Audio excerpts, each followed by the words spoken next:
साताऱ्यातल्या एकनाथ शिंदेंच्या शिवसेनेच्या दोन बड्या नेत्यांमधली सुंदोपसुंदी चव्हाट्यावर आहे। एकनाथ शिंदेंच्या सातारा दौऱ्याच्या निमित्तानं हा वाद उफाळून आला।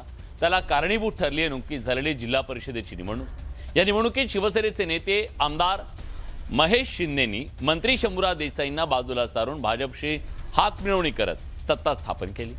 खरं तर शंभूराज देसाईंनी दोन्ही राष्ट्रवादीला सोबत घेऊन सत्तेचं गणित जुळवलं होतं, पण शिवसेनेचे आमदार महेश शिंदेंनी आपल्या पक्षाच्या मंत्र्यांवर कुरघोडी करत पत्नी प्रिया शिंदेंना जिल्हा परिषदेचं अध्यक्ष बनवलं।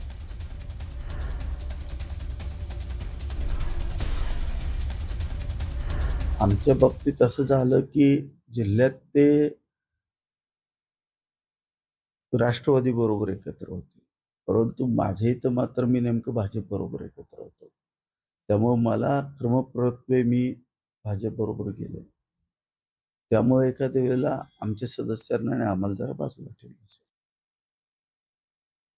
कुठल्याही नेत्याला, उपनेत्यांना, मंत्र्यांना, आमदारांना, खासदारांना, माजी आमदारांना, माजी खासदारांना, माजी मंत्र्यांना जेव्हा पक्षाचे मुख्य नेते आपल्या जिल्ह्यामध्ये येतात तेव्हा निमंत्रण देण्याची पद्धत नाही। एकदा पक्षाचा कार्यक्रम ठरला की सगळ्या पदाधिकाऱ्यांनी, लोकप्रतिनिधींनी त्या कार्यक्रमाला आलं पाहिजे, ही पक्षाची आत्तापर्यंतची काम करण्याची पद्धत आहे।